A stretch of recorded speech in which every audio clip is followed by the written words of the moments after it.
Assalamualaikum warahmatullahi wabarakatuh. Nah, kembali lagi bersama kami ganti-ganti. Ayo. Di Iko Berita Tak Apa-apa. Oke, ganti-gantian di rumah. Ini di sini ada kolup dengan Supik nih. Iya. Kami nak kenali diri kami dulu. Ayo. Nama kolup ini siapa? Oh, nama kolup. Nama aku kok Asep Tungkal. Oh, Asep Tungkal. Asep Tungkal. Nama Supik siapa? Nama saya? Iya.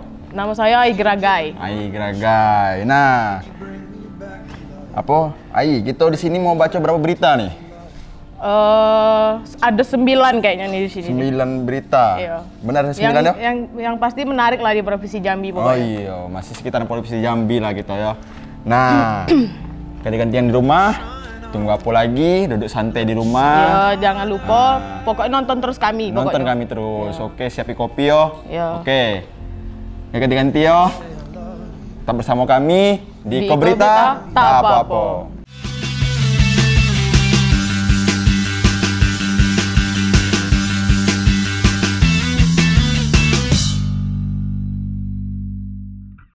Halo, ganti-gantian di rumah. Nah, kembali lagi kan ke kita? Iya, kembali lagi. Nah, nih, siapa baca berita pertama nih? Kolup bela kayaknya, enggak? Aku ya? Iya. Ayo. Selalu aku terus yang pertama. Masa yang pertama? Ayo terus. Ya udahlah, kolup bela. Lah, lanjutlah. Ini durasi soalnya. Oh, durasi. Iya, agak lama pula, penasaran pula kan ganti-ganti di rumah nih. Nah, yang pertama ganti-gantian di rumah ada berita peristiwa. Nah, bayi kembar Siam meninggal dunia di RS Kiai Haji Daud Arif, berikan klarifikasi Tanjab Barat. Nah, ganti-ganti di sini pasca meninggalnya bayi kembar Siam yang sempat dilakukan perawatan oleh pihak rumah sakit Kiai Haji Daud Arif, Kuala Tungkal, agar pemberitaan tidak simpang siur atas kejadian tersebut, pihak rumah sakit ini memberikan klarifikasi. Jadi bukannya apa nih, bukannya kesalahan rumah sakit. Jadi kita belum tahu juga kan, penasaran juga dengan berita ya? Iya. Mangko kita tengok dulu. Iko dia berita.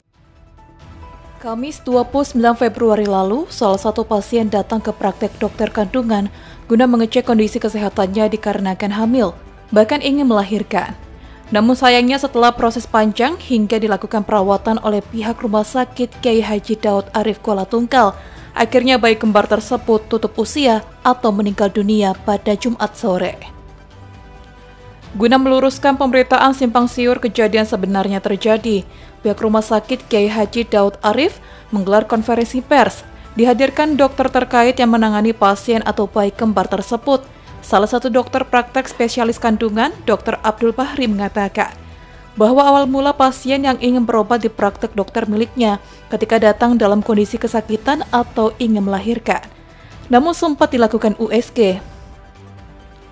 Akan tetapi dikarenakan ada kelainan terhadap janin ibu yang dikandung tersebut, akhirnya ia selaku dokter menyarankan langsung dibawa menuju Rumah Sakit Kiai Haji Daud Arif Kuala Tungkal guna mendapatkan pelayanan terbaik ibu dan anak tersebut.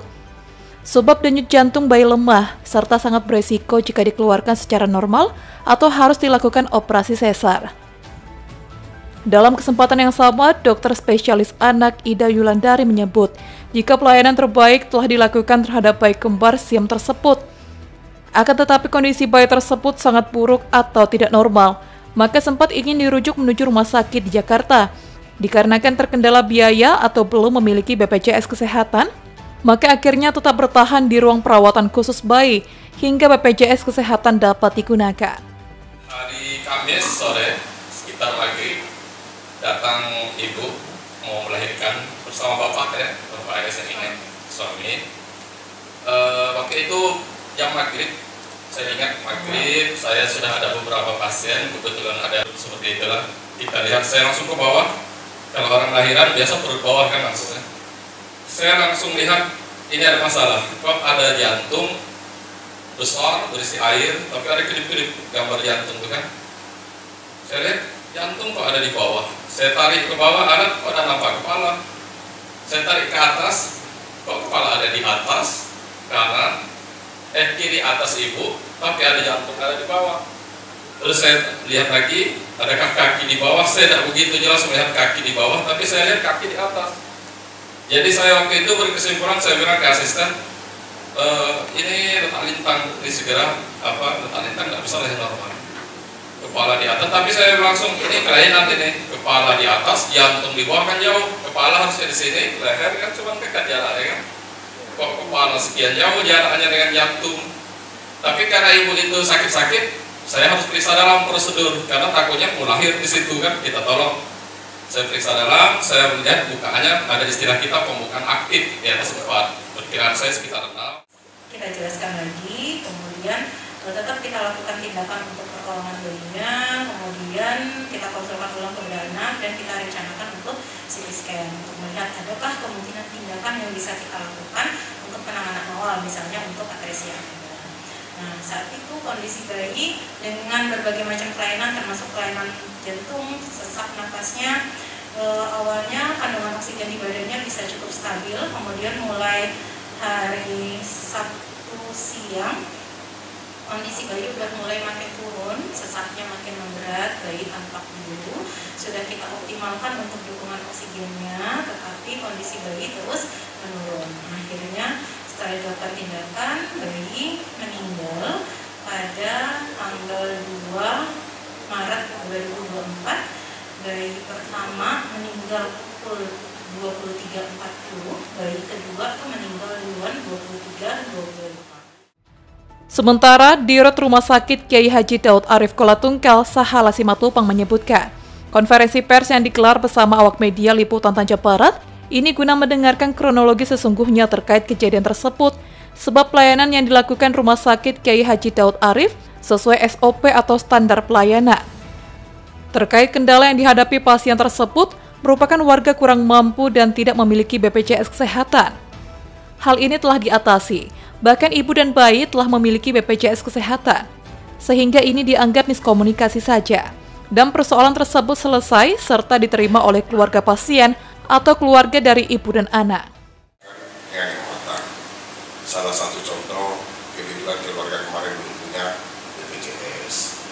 Jadi di samping itu menunggu juga kemarin langsung sikap, sebenarnya Pak Oma hari ini aktif itu BPJS. Kami sampaikan itu ke BPJS bagaimana itu urgen, itu hari ini aktif. Tapi mungkin kehendak lain, kalau seandainya hari ini masih aktif, itu sebenarnya sudah bisa dipakai BPJS. Tinggal menunggu kakak sudah clear. Tapi kehendak lain, jadi sebenarnya itu upaya. Dan itu sudah cepat, karena kita tidak mungkin memberangkatkan ke Jakarta tanpa ada BPJS-nya. Kita dulu pikir bagaimana nanti keluarga di sana, seperti apa. Karena apapun ceritanya itu tetap masyarakat kita, itu yang pertama. Lalu yang kedua tadi, kalaupun dirujuk ke Jambi, karena itu adalah penduduk kita di sini, belum tentu seintens di sini menjaganya di sana. Karena untuk penanganan di sana juga kurang lebih dan bisa juga secara utuh seperti yang disampaikan secara medis tadi. Itu mungkin penjelasannya, makanya kemarin itu malam itu juga di tanggal hari Jumat itu dari pemerhati anak langsung membantu mengurus BPJS. Kesdanya itu pertama di kemarin, dan kami koordinasikan juga ke BPJS. Jadi itu sebenarnya sudah buat kita upaya. Itu mungkin jadi tidak ada niat kita untuk menahan apa segala macam atau karena keterbatasan apa segala macam, tidak. Jadi memang betul-betul sesuai dengan rekomendasi dari tim yang sudah ada di rumah sakit. Terpisah, orang tua dari bayi kembar Siam, Saidi Hamzah mengatakan, atas kejadian tersebut ia telah menerima kepergian anak ketiganya. Bahkan terkait pelayanan yang diberikan pihak rumah sakit cukup baik dan dilayani dengan maksimal. Semua butuh proses sehingga terkait kejadian tersebut dianggap menjadi pelajaran hidup atau ada hikmahnya. Karena memiliki BPJS Kesehatan sangat wajib guna untuk kepentingan berobat baik di puskesmas maupun rumah sakit. Terima kasih atas semuanya kan yang ikut membantu kami. Ya apa adanya lah kami kalau tahu ada rumah sakit ini kami tak bisa juga. Alhamdulillah kalau rumah sakit ini membantu semuanya apa yang kami ikut lah semuanya. Berarti ini anak keberapa Pak gitu? Anak yang ketiga. Anak ketiga ya. Untuk istri sekarang, kondisi istri sekarang Sehat. Alhamdulillah sehat. Namanya tadi Pak, sudah dikasih kita namanya? Sudah. Siapa namanya Pak? Muhammad Lutfi Dan Muhammad Nazri. Oh berarti cowok semua ya? Iya. Oh Muhammad. Jadi infonya kita juga pindahan juga dari Tungkalnya apa seperti apa Pak? Dari pindahan juga? Ya, memang warga. keluarga. Warga mana? Pemengis ya. Surya Kurniawan, JEK TV melaporkan. Nah, itulah klarifikasinya. Iya, klarifikasi dari pihak rumah sakit Iya. tadi. Jadi kita Semoga bisa keluarga yang ditinggalkan diberi ketabahan. iya, kesabaran gitu ya. Nah, ayo lanjut Nah, Pe. lanjut berita kedua lagi. Berita kedua lagi. Iya. Nah, kalau lagi Pe ya. Iya. Nah, ayo. Di sini nih ada buaya masuk dalam sumur. Wah, Warga proses evakuasi berlangsung dramatis di Batanghari. Oh. Nah, mau buaya. dengar ceritanya enggak? Boleh, buaya. Warga Kelurahan Terusan, Kabupaten Batanghari dihebohkan dengan kemunculan seekor anak buaya yang ditemukan di dalam sumur milik warga. Buaya tersebut diduga nyasar dan masuk ke dalam sumur warga saat air sungai Batanghari meluap. Oh, iya. Berarti bisa terjadi juga 50-50 karena hujan kali, Dak? Iyalah, air meluap tadi kan yuk. Iya. Naik apa dari Jadi buaya tuh berenang dia dalam sungai itu Batanghari. Dari air Batanghari itu masuk dalam sumur. Iya. Besar tak buaya itu? Jadi untuk ganti-ganti di rumah kalau ada apa tuh? kayak banjir atau Apa tuh? pokoknya air yang tergenang lah pokoknya. air tergenang. Nah, itu hati-hati ada buaya di rumah, masuk rumah. Age, air bekas aspal berlubang tuh tergenang juga. Tidak mungkin. Iya. Nah, daripada ganti-ganti penasaran, Iya. kita tengok videonya, ada cuplikan videonya. Iya boleh itu. Ada. Iko dia. Berita ya. Beginilah detik-detik saat puluhan warga melakukan evakuasi seekor anak buaya yang masuk dalam sumur warga di Dusun Jekong, Kelurahan Terusan, Kecamatan Marosepo Ilir, Kabupaten Batanghari. Buaya dengan panjang lebih dari 1 meter ini langsung dievakuasi warga dari dalam sumur menggunakan jaring ikan. Proses evakuasi berlangsung dramatis karena buaya sempat melakukan perlawanan. Usai dievakuasi, hewan reptil tersebut kemudian dimasukkan ke dalam kolam ikan milik warga yang kosong. Kemunculan anak buaya muara dari dalam sumur warga tersebut sempat menghebohkan warga sekitar. Pasalnya jarak lokasi penemuan buaya ini sangat jauh dari sungai. Warga menduga buaya tersebut nyasar dan masuk dalam perkampungan saat debit air Sungai Batanghari saat ini tengah naik. Jadi kemarin itu sebenarnya saya juga kurang tahu. Jadi kemarin lihat anak-anak yang masukkan pipa ini kan ada pipa air nih. Nah, ini dimasukkan sini, kebetulan saya lewat. Terus saya mampir ke sini, saya tanya, "Kenapa?" gitu. Terus anak-anak itu bilang, katanya ada buaya di dalam sumur ini. Terus saya kan nggak percaya yang punya sumur ini. Terus anak-anak ini ngasih lihat video ke saya. Terus dikirim kan. Itulah yang jadi viral. Kalau menurut Abang ini buaya ini masuk sendiri atau dimasukin sama orang ke dalam sumur ini? Jadi kalau menurut saya berhusnuzon saja. Jadi bisa jadi dimasukkan orang atau macam mana kan? Bisa jadi kan saat ini air Sungai Batanghari ini kan sedang meluap, Bang. Sedang banjir sekarang. Mungkin di sini kan daerah-daerah sini kan banyak rawa ini. Mungkin bisa jadi masuk dari muara sungai terus ke sini merayap-rayap, kan buaya bisa ngerayap. Jadi dinding sumur ini, Bang, nggak terlalu tinggi. Kemarin itu ada polybag tempat tanah itu. Setinggi ini. Jadi mungkin bisa jadi buaya itu naik ke polybag tempat bibit itu kan. Untuk sementara waktu, buaya tersebut saat ini masih dipelihara warga di dalam kolam ikan. Selanjutnya warga berencana akan berkoordinasi dengan pihak terkait maupun pihak BKSDA apakah nantinya buaya ini akan dibawa atau dilepas liarkan kembali ke habitat asalnya. Selamat Riyadi, JEK TV melaporkan. Nah, kayak itu tadi buayanya masuk. Cara dia masuk kayak dari mana, masuk nyemplung sumur. Iya, pokoknya dalam sumur tuh tidak tahu lah kayak mana dari mana. Iya. Nah, lanjutlah, Bang. Lanjutlah berita kita ya. Lanjut nih, berita ketiga ganti di rumah. Ada kuras galian eks batu bata petugas gagal temukan arah petunjuk tewasnya Asifah di Batanghari. Waduh. Nah, ceritanya kayak mana tuh? Cerita nih ya. Ntar lu. Iya. Aku bahas lu ya. Iya. Nggak sabar soalnya. Iya, ntar. Nih, gadis muda yang tewas mengapung di kolam bekas galian eks batu bata tanpa busana. Hingga saat ini, tim kepolisian terus menggali informasi dan mencari alat bukti untuk mengungkapkan pelaku dugaan pembunuhan tersebut. Nah, dengan cara mengulas kolam eks galian batu bata guna mencari barang bukti pendukung untuk mengungkapkan kasus tersebut. Berarti tewas mengapung berarti tenggelam? Enggak lah, dia memang mengapung gini. Nah, jadi kan polisi ini masih mencari alat bukti, dia alat bukti pelaku pembunuhan tuh dapat, jadi kan kita dapat juga. Oh, dia dimasukin dalam ini? Kayaknya iyalah, masuk dalam kolam eks batu bata tuh. Daripada penasaran kita nggak tahu kan? Iya, jadi kita nengok videonya, Iko dia berita Jumat sore 1 Maret 2024, tim kepolisian dibantu warga dan BPBD Batanghari melakukan pengurasan kolam eks galian batu bata tempat ditemukannya jasad Ashifa, warga desa Pasar Terusan yang tewas mengapung tanpa busana. Selama 3 jam proses pengurasan air hingga kering menggunakan 6 mesin, namun tidak ditemukan adanya indikasi barang bukti pendukung dugaan pembunuhan gadis muda tersebut. Ahmad Yani, paman korban, yang ikut membantu melakukan pencarian barang bukti di kolam eks galian batu bata, menyebutkan setelah dilakukan pengeringan sejauh ini belum menemukan tanda-tanda yang mengarah pada bukti pembunuhan Ashifa.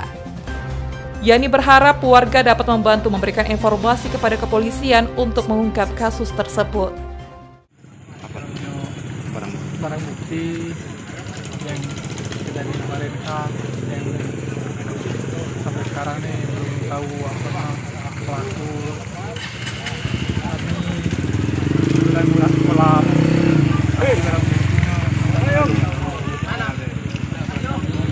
Sebelumnya kalau inilah usaha kami dari dan tim-tim ini, kawan-kawan tadi sudah buat ini terima lah kan, minta bantu lah, kami tak usah begitu kan. Sementara penjabat kepala desa Pasar Terusan Asmil Umur yang turut mengikuti proses pengeringan kolam, tidak ditemukannya adanya tanda-tanda barang bukti pendukung yang dapat dijadikan petunjuk. Asmil berharap kepada warga agar dapat membantu pihak kepolisian memberikan informasi untuk dapat mengungkap kasus tersebut. Kita kemarin dalam rangka upaya membantu pihak kepolisian untuk menemukan barang bukti. Tapi setelah kita keringkan kolam ini, kita belum mendapatkan barang bukti yang kita inginkan. Harapan kami terutama kepada pihak kepolisian untuk terus bekerja mencari pelaku, dan kami juga berharap kepada seluruh masyarakat untuk antusias membantu pihak kepolisian untuk mengungkap kasus ini. Sejauh ini diprediksi pelaku menghabisi korban di tempat berbeda dan membuangnya di kolam eks galian batu bata. Selamat Riyadi, JEK TV melaporkan. Nah, kembali bersama kami. Iya Nian lah. Tapi tidak bosan kan nengok kami? Tidak bosan lah, ayo. Masa nengok muka orang gantengnya bosan? Allah, dah ada dah gagal. Tidak apa-apa. Kata mak aku nih ganteng emang. Kata mak aku baik. Iya, kata orang tua dah ada yang tidak ganteng anaknya. Iya Nian lah, betul. Nah lah. Lanjutlah berita. Lah, baca berita. Baca berita kita baca berita lagi. Nah, apa lagi berita selanjutnya ini? Nah, ini nih jelang Ramadan. Sebentar lagi kita kan mau puasa. Berapa hari lagi nih, Pak? Kurang lebih 4 hari lagi lah. 4 hari? Apa 3 hari lagi? Iya, bentar lagi berarti dah. Bentar lagi. Iya. Nah, apa tuh? Dah baca lah, dak. Lama kita nak bincang. Jelang Ramadan, Diskoperindak pastikan gelar operasi pasar bahan pokok dan gas 3 kilo Kuala Tungkal, Tanjab Barat. Bagus nih beritanya nih. Cocok. Mau tahu ceritanya? Mau tahu. Jelang Ramadan, Diskoperindak Tanjung Kebo Barat memastikan agar melakukan operasi pasar baik jenis bahan pokok maupun gas 3 kg. Hal ini dibenarkan langsung oleh Kabid Perdagangan dan Pasar Diskoperindak Tanjab Barat Marhalim. Berarti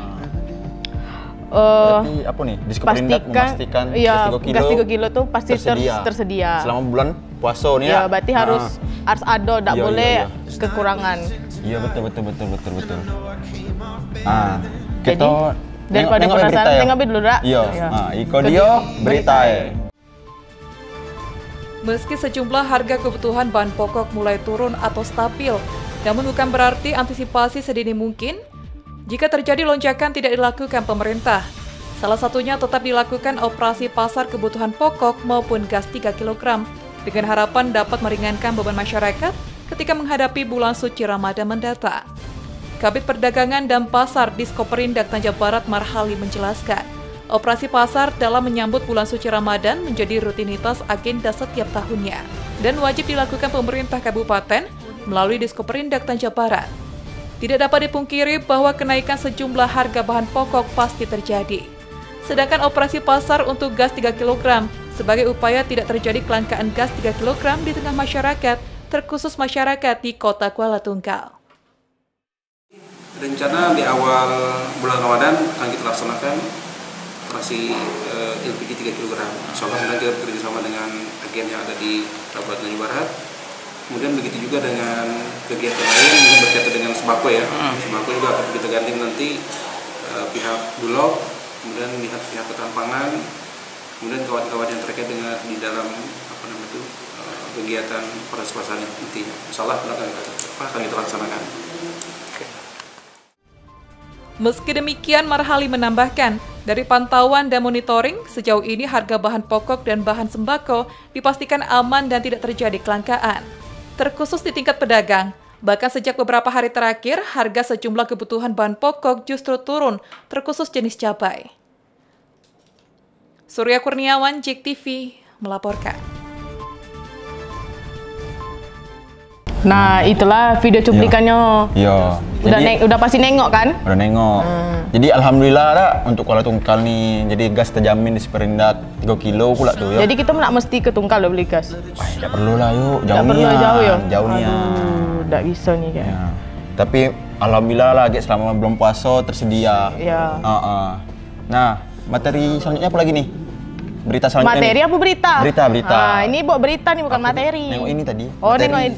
Oh, salah itu berarti. Salah ketik orang nih. Nah, lanjutlah. Nah, nih. Berita selanjutnya digantian di rumah. Jelang Ramadan, harga jenis cabai berangsur turun di Kuala Tungkal, Tanjung Barat. Di Kuala Tungkal lagi. Cabai turun. Di Kuala Tungkal lagi. Iya. Nah, berarti mesti ke Tungkal gitu nih. Nah, ntar dulu baca berita dulu. Iya. Jelang Ramadan, harga sejumlah kebutuhan pokok jenis cabai berangsur turun. Sebelumnya harga mencapai 110.000 per kilogram untuk cabai merah. Kini turun menjadi 75.000 hingga 80.000 rupiah per kilonya. Yuk. Terus dipastikan kebutuhan bahan pokok seperti cabai dan kebutuhan lainnya selalu tersedia di tingkat pedagang. Nah, ini kok untuk sopek kok bagus nih cabai. Untuk masak di rumah. Jarang beli cabai ke pasar. Jarang. Iya. Jadi tidak suka makan cabai lah di rumah. Dia makan kecap baik. Kecap apa rasa dati. Berarti turun drastisnya berarti ya. Turun lumayan lah, sekitaran 30 ribuan, 40. Iya. Turunnya tuh. Nah, untuk ganti-ganti di rumah selagi harga cabai itu lagi turun. Betul, dari sekarang. Takutnya pas bulan Ramadan dia naik. Nah, tapi kan ini dipastikan turun. Ya, tapi kan kita tidak tahu sirkulasinya. Iya. Apalagi nak lebaran besok. Iya, nak lebaran besok. Jadi tengok bela videonya dak. Boleh. Iko dia berita. Para pedagang di sejumlah pasar tradisional Kota Kuala Tungkal menyebutkan, pada momen menjelang Ramadan, harga bahan pokok terpantau tidak menentu bahkan turun naik. Ini menjadi hal biasa bagi para pedagang di pasar tradisional di Kota Kuala Tungkal, terkhusus di Pasar Tangguh Rajo Ilir. Salah satu pedagang di Pasar Tangguh Rajo Ilir, Endang, mengatakan, tak menentu harga kebutuhan bahan pokok, terkhusus jenis cabai, telah terjadi sejak pertengahan bulan Februari. Namun sejak beberapa hari terakhir, harga kebutuhan pokok jenis cabai justru turun. Sehingga harga cabai merah saat ini di harga Rp75.000 hingga Rp80.000 per kilonya. Sebelumnya sempat di harga Rp110.000 per kilonya. Begitu pula harga cabai rawit merah atau cabai setan, saat ini di harga Rp60.000 per kilonya. Sebelumnya sempat di harga Rp100.000 per kilonya. Sedangkan untuk beberapa jenis kebutuhan lain, cenderung stabil, yakni seperti bawang merah, saat ini bertengger di harga Rp32.000 per kilonya. Begitu pula bawang putih di harga Rp34.000 per kilonya. Dan untuk jenis sayuran, justru naik sebelumnya Rp2.000 menjadi Rp3.000. Cabai merah 80, 75. Ini agak turun atau kayak mana? Masih stabil lah. Stabil agak ya? turun lah dari kemarin 90. 60. Iya, 85, 90. Tapi ini termasuk mahal juga Mas ya? Termasuk mahal lah. Kayak cabai-cabai lain tuh? Cabai-cabai lain agak turun juga, macam becong turun, setan turun juga. Berarti turunnya rata-rata 5 ribuan ya? Iya. Berarti Tapi kalau setan jauh turunnya. berapa? Setan dari 90 turun ke 60. Surya Kurniawan, JEK TV, melaporkan. Oke, kalian di rumah. Udah beli cabai? Sudah lah. Udah? Banyak? Iya. Banyak lah. Banyak? Iya. Bagi lu sedikit. Enggak lah, sorry be. Tadi tak mau diajak. Sibuk nak jauh. Panas. Dah, lebay nih. Tak nampak beringat kok, panas. Ada. Dah, lanjut lah. Lanjut kita berita selanjutnya ya. Iya. Ini ada berita di serba-serbi. Makanan enggak nih? Enggak lah kayaknya. Tahu enggak apa? Serabi. Serabi. Hai. Iya, serabi. Oh iya. Serba-serbi serabi. Iya, serabi. Ya. Makanan sope nih enggak tahu. Jokes bapak-bapak susah emang. Udah lah, lanjut lah Bang. Lanjut yo, berita dia. UPTD BPTH Jambi catat 2.875 hektar lahan padi gagal panen di kota Jambi. Berita ini UPTD Balai Pelindungan Tanaman Pangan dan Hortikultura Provinsi Jambi mencatat setidaknya terdapat 2.875 hektar lahan milik petani padi di Provinsi Jambi mengalami gagal panen. Hal itu disebabkan karena banjir yang merendam ribuan hektar sawah sejak Januari 2024 kemarin. Oh, berarti ribuan hektar. Gagal. Luas lah. Luas. Sudah jelas. Memang. Makanya sekarang nih harga beras naik gara-gara ini. Gagal panen. Jadi jangan salahkan pemerintah lagi. Lah, jadi nak salah siapa? Nah, iya karena musim sekarang lagi hujan. Oh iya, karena banjir kali bisa ya. Nah, ini berita banjir. Tadi Mbak Sopi tadi. Daripada ganti-ganti di rumah penasaran. Sopi juga penasaran enggak? Iya, penasaran nih soalnya. Nih yo, ganti-ganti Ikodio berita ya. Sejak awal tahun 2024, sebanyak 2.875 hektar lahan petani padi di Provinsi Jambi mengalami puso atau gagal panen. Terbanyak ada di kota Sungai Penuh dengan luasan lahan sekitar 916,68 hektar. Gagal panen tersebut disebabkan karena banjir yang merendam ribuan sawah milik petani. Hal ini disebabkan karena perubahan iklim dan tingginya intensitas hujan yang terjadi saat ini. Kepala Unit Pelaksana Teknis Daerah Balai Perlindungan Tanaman Pangan dan Hortikultura Provinsi Jambi, Jaja Kardia mengatakan, gagal panen yang terjadi ini pada musim tanam Oktober hingga Maret. Pihaknya telah melaporkan hal tersebut ke pemerintah pusat untuk pengajuan bantuan pada petani yang mengalami gagal panen. Kabupaten kota untuk padi khususnya itu pusonya ada 2.875,30. Dan ini sudah kami laporkan melalui dinas, kemudian ke BPBD dan langsung ke pusat. Jadi untuk menindaklanjuti hal ini, barangkali Dinas Tanaman Pangan, Hortikultura dan Peternakan melalui bidang tanaman pangan dan hortikultura itu sudah melayangkan surat ke pusat, tinggal nunggu lagi kapan turunnya bantuan dari bencana puso untuk khususnya tanaman pangan. Akibat dari peristiwa ini, para petani mengalami kerugian cukup besar. Diperkirakan kerugian mencapai 200.000 ton beras yang gagal di Provinsi Jambi oleh petani pada awal tahun ini. Rian Chen, JEK TV, melaporkan. Itu udah berita Oh, berarti kami udah nengok juga cuplikannya. Nengok juga. Ya. Pokoknya ganti-ganti di rumah juga udah nengok pasti. Udah nengok pasti. Iya. Jadi 2.875 hektar tuh luas, Pi. Berarti berapa petani yang harus gagal terus rugi juga? Miliaran ruginya nih. Iya. Jadi mangga beras naik ini kan sekarang kan. Iya, untuk petani pada para petani lebih semangat lagi lah, jangan karena gagal beribu hektar ya. Jadi tetap semangat lah menanamnya gitu. Diberi ketabahan lah. Iya. Semoga tahun depan tidak terulang lagi kayak gini. Semoga rezekinya lancar juga. Udah, lanjut lah. Kita lanjut berita selanjutnya, Pi. Apa lagi nih? Masih di serabi tadi. Bukan, serba-serbi. Masih. Serba-serbi, serabi pula makanan. Lapar nampak ya. bijak sampah sejak dini Rumah Bank Sampah Omah Sinau. Berikan edukasi siswa SLB Kota Jambi. Beritanya guna memberikan edukasi mengenai pengelolaan sampah serta memperkenalkan lingkungan alam kepada siswa sekolah. Rumah Bank Sampah Omah Sinau menerima kunjungan siswa-siswa SLB Sri Sudewi Jambi dalam rangka kegiatan Autis Outing Class. Oh, berarti iya, karena posisinya kayak anak yang berkebutuhan tuh bisa kayak sampah diberikan tuh kayak di edukasi. tempat. Iya, diberi edukasi. Iya. Terus kayak dia sampah tuh kayak mana tempatnya, untuk apa, sampah juga bukan untuk dibuang baik. Bisa didaur ulang, bisa dibuat kerajinan, ini kan ganti-gantian di rumah kan. Itulah pokoknya. Iya. Daripada kita penasaran lah, cuman cara mengelolanya. mengelolanya. Kita tengok lah, jadi lebih lengkap kan daripada kita yang jelasin. Kita di sana mau nengok juga kan. Mau ganti-gantian di rumah, Iko Dio berita. Bertempat di Rumah Bank Sampah Omah Sinau, Kelurahan Tanjung Sari, Kota Jambi, Kamis 29 Februari 2024. Puluhan siswa-siswi SLB Sri Sudewi Kota Jambi mengikuti kegiatan Autism Outing Class. Dalam outing class tersebut, para siswa diberikan edukasi berupa cara memilah dan mengolah sampah berdasarkan jenisnya, mengunjungi peternakan sapi untuk melihat proses pembuatan pupuk dari kotoran sapi, serta melihat pembudidaya ternak kelinci.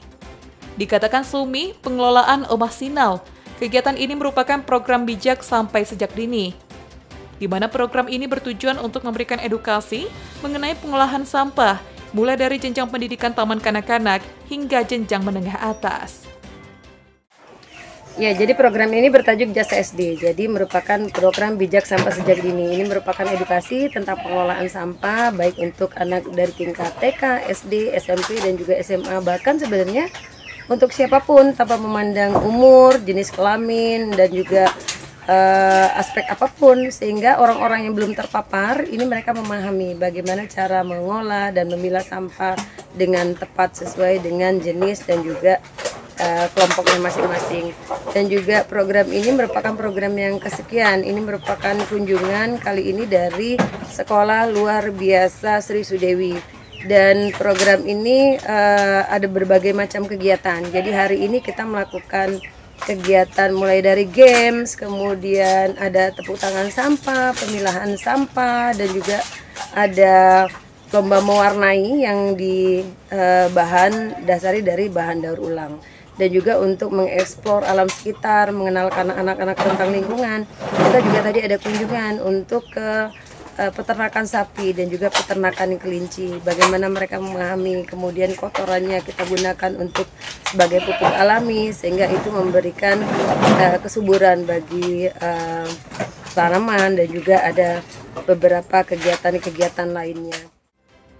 Kegiatan ini diharapkan dapat diikuti oleh masyarakat luas agar semua kalangan dapat bijak sampah, peduli terhadap lingkungan agar lebih bersih, sehat, serta berbagai aspek positif lainnya. Selain itu, pihak Omah Sinau mengajak siswa untuk bermain games, diantaranya games tepuk sampah, games memilah sampah, hingga diisi dengan lomba mewarnai. Terlihat para siswa antusias dalam mengikuti program tersebut. Lina Liska, Cik TV, melaporkan. Oke, Pe. Dapat banyak sampah tadi untuk dibikin kerajinan? Sebenarnya ada Bang, malas tak mau ngepanas. Ya alasan baik. Iya, alasan baik nak pergi tadi tuh.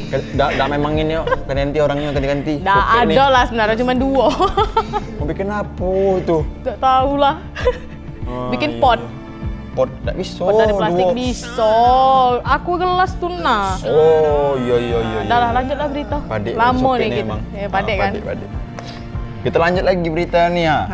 Lanjut nih, Pemprov Jambi melakukan program pemutihan pajak kendaraan di Kota Jambi. Nah, itu macam mana beritanya tuh? Ini kan untuk anak-anak motor, untuk apa? Bagus nih yang belum bayar pajak nih. Sekalian lah yang lupa. Kayak mana beritanya? Baca dulu. Yang lupa kayak Sopik pula tadi. Iya, baca lah dulu. Tapi Sopik malas ya. Baca lah dulu, ganti-ganti. Penasaran nunggu. Iya. Ini nih, berita ganti-ganti. Guna memberikan keinginan kepada masyarakat wajib pajak, pemerintah Provinsi Jambi membebaskan denda administratif untuk pajak kendaraan dan bea balik nama. Program pemutihan pajak kendaraan ini berlaku mulai 6 Januari hingga 28 Maret mendatang. Oh, berarti masih bisa ya Bang. Masih Sampai bisa. sekarang pun masih bisa. Iya. Ya untuk ganti-ganti di rumah, barang tuh yang lupa, SNK-nya mati, pajaknya mati. Nah, bayarlah segera lagi. Pemutihan nih. Pemutihan nih bagus nih. Bayar administrasinya juga, dendanya juga udah ada. Daripada diskon. Iya, di diskon. Nah, daripada penasaran, tengoklah cuplikannya. Oke, Iko Dio, berita. Kabar gembira bagi masyarakat Jambi yang akan membayar pajak kendaraan. Pasalnya di Provinsi Jambi, khususnya Kota Jambi, diberikan layanan istimewa di awal tahun 2024 ini. Gubernur Jambi Al-Haris melalui Samsat Kota Jambi membuat kebijakan baru guna meringankan beban masyarakat wajib pajak kendaraan bermotor. Pemerintah memberikan keringanan berupa penghapusan denda administratif pajak kendaraan, baik sepeda motor maupun mobil. Selain itu, biaya denda balik nama kendaraan BBN 2 juga ikut dibebaskan. Program pemutihan pajak kendaraan bermotor di wilayah Provinsi Jambi berlaku mulai 6 Januari 2024 hingga 28 Maret 2024 atau selama 3 bulan lebih. Kepala Samsat Kota Jambi Mustar Hadi berharap masyarakat wajib pajak dapat memanfaatkan program pemutihan pajak kendaraan tahap 1 tahun 2024 ini dengan sebaik-baiknya. Selain memberikan keringanan pajak kendaraan, pemerintah Provinsi Jambi juga memberikan layanan untuk mempermudah dalam pembayaran pajak. Wajib pajak dapat membayar pajak tahunan kendaraan mereka secara online lewat aplikasi Signal. Pemutihan pajak tahun 2024 ini kita patut bersyukur kepada Gubernur Jambi, Bapak Dr. Haji Al-Haris SMH, beserta Bapak Kiai Haji Abdul Laksani MPD, yang telah memberikan kita masyarakat Provinsi Jambi keringanan dalam membayar pajak kendaraan bermotor, khususnya di tahap 1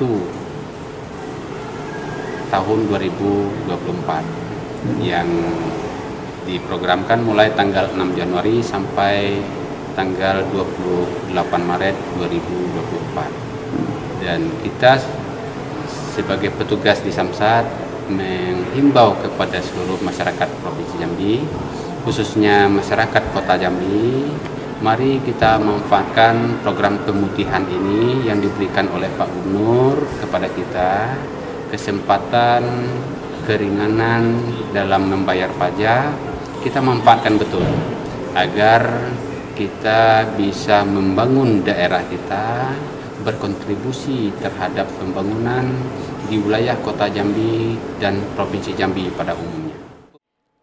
Lewat program pemutihan pajak kendaraan di awal tahun 2024, para wajib pajak kini tidak lagi membayar sanksi keterlambatan pembayaran pajak kendaraan bermotor serta bea balik nama untuk kendaraan, baik sepeda motor maupun mobil. Lina Liska, Cek TV, melaporkan. Nah, udah nengok kan? Udah nengok. Ini memang cocok. Ini tidak mantengin pastinya kan diganti rumah nih. Iya. Nah, sekarang buka STNK diganti nengok plat motor. Tengok. Belum bayar pajak berapa tahun. Iya. Jangan sampai agak lupa terus bayar pajak gara-gara sibuk. Iya, kaget ngurus sana sini panas-panasan pula dah ya. Ya udah. Motor pas di razia tertahan gara-gara bayar pajak. Ya udah, lanjutlah beritanya langsung lah. Apa nih? Operasi Keselamatan Siginjai 2024 Polda Jambi terjunkan 864 personel Kota Jambi. 864. Jelang bulan suci Ramadan 1445 Hijriah, sejumlah persiapan dilakukan oleh banyak pihak. Di antaranya Polda Jambi yang menerjunkan 864 personel dalam Operasi Keselamatan Lalu Lintas 2024 dengan tajuk Operasi Keselamatan Siginjai. Oh iya. Berarti kayak razia di Jambi lah. Razia. Nah, berarti pas tadi berita sebelumnya yang belum pajak kan? Iya. Pokoknya jangan sampai kena polisi. Iya. Jadi ini memang pajak aman. Motor standar semua ya, SNI semua pakai helm. Iya, pakai helm, spion lengkap. Kenapa jangan? Racing. Agaknya aku sebenarnya nak ganti lah dak. Ganti. Tapi tak boleh. Iya. Tapi dia nanti di rumah diam ya. Iya. Agaknya aku gantilah nih. Bentar lagi kan. Kita lanjut beda. Orang ini nunggu cuplikannya. Iya. Iya. Udah, lanjut ya. Lanjut. Iya. Iko Dio berita ya. Bertempat di lapangan hitam Mapolda Jambi pada Senin 4 Maret 2024, Kepolisian Daerah Jambi atau Polda Jambi menggelar apel gelar pasukan Operasi Keselamatan Siginjai 2024 serta pencanangan aksi keselamatan jalan. Operasi keselamatan lalu lintas ini diselenggarakan secara nasional dari tingkat pusat hingga kepolisian daerah jajaran yang akan dilaksanakan selama 14 hari, mulai 4 hingga 17 Maret 2024 dengan tema keselamatan berlalu lintas guna terwujudnya Indonesia Maju. Setidaknya dalam operasi keselamatan ini, Polda Jambi menurunkan 864 orang personil gabungan dari Polda dan Polres jajaran.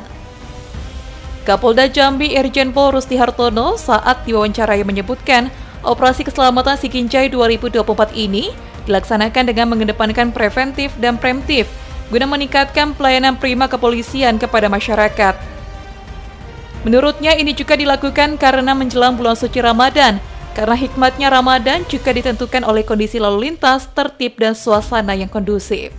Tentunya dengan operasi ini diharapkan kita dapat meningkatkan disiplin masyarakat dalam berlalu lintas dan juga menurunkan kecelakaan lalu lintas dan juga fatalitas korban yang diakibatkan dari kecelakaan itu. Diharapkan dengan kegiatan operasi ini kita untuk mempersiapkan operasi ketupat tahun 2024. Diharapkan juga nanti pada saat Idul Fitri aktivitas mudik itu dapat terlaksana dengan baik di Provinsi Jambi. Halim Adrian, JEK TV, melaporkan.